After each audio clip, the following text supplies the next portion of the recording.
Hey, it's Chris from The Chris Stefanic Show, where we dive into how to live a more joyful life every day in your everyday life, the kind of life that God dreams of for you. Check it out. So help us work on the virtue of actually being able to say, I'm not going to make a decision based on what my amygdala is screaming at me right now, even in the face of life or death.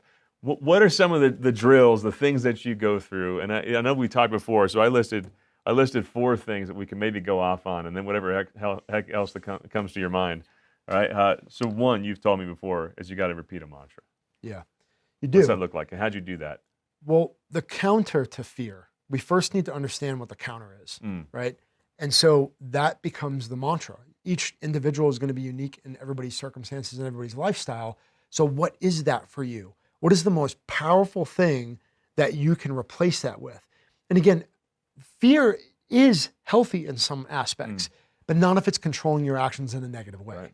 That's where changing fear to a healthy respect and allowing it to push you. You know, it's like weaponizing the fear. You're taking the fear and you're weaponizing it to be more confident, to be more focused, to make clearer decisions. Yeah. And it's all something that we need to forge. But that thing that you tell yourself right in the very moment that it happens, neuro-linguistic programming, NLP. I don't know if you ever heard of that, you guys watching this, but neuro-linguistic programming is taking a stimulus that happens in your environment. So think of something that causes fear. You're worried about walking to your car at the end of the night, or you're worried about somebody breaking into your house. Whatever the fear is, and then understanding that using that stimulus, I'm going to change that to something that's positive. So we start small, right? Everybody, if you're working up to something that's really important to you or you struggle with, we start small and work from there. But you need to be able to tell yourself, well, I'm going to get through this because I love my children and I am doing this for my nieces and nephews. So that counter and that mantra starts to be born from replacing it. So that neuro-linguistic programming based off of the stimulus, which call it fear, call whatever scenario you're going to be in, that's going to trigger me immediately to repeat why I shouldn't fear and why I need to be stronger. I mean, think about... So you're training your triggers, basically. You're training your triggers. Yeah. 100%. So you're reprogramming yourself to use the fear as a weapon and not letting it control you. Even if it feels completely overwhelming at first and you think your fear is just crushing you, it doesn't need to be this sweeping change. You can literally start so small. Even if just a glimpse of what you truly love and makes you more courageous pops into your head in the moment of fear, you got a good rep in.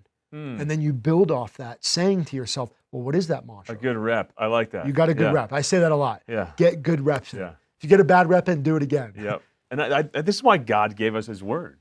Yes. It's not just so you can watch a show and wait for people to preach to you. You know, it's so we could latch on to phrases that we need and repeat them to ourselves until it literally becomes, I'm triggered, boom. I can do all things through Christ who strengthens me. Philippians I'm triggered, 4:4. I yeah, just went, that's it. Yeah, that's before that verse, right? But that's one of my favorites to convert. That's beautiful. Man. So what was your scripture that you would call up in battle? In battle, I did not. This was not. You weren't there yet. This wasn't with me yet. Yeah. You know, I knew it was important to me. I knew I had a Bible with me, but I never broke it out. I didn't study scripture like I do today. Okay. Today, I recognize how much strength it brings to me. So you're taking that principle and the neuro-linguistic programming and you're applying it to just the fears of everyday life and being a good Christian. Man, that's awesome. Man, wasn't that awesome? Be sure to smash the subscribe button. Hit, smash, demolish the subscribe button, however you want to say it, and share it with everybody you know. I get so much out of these conversations. I know you always will too. So come join me in this journey to life to the full, and we'll see you in the next video.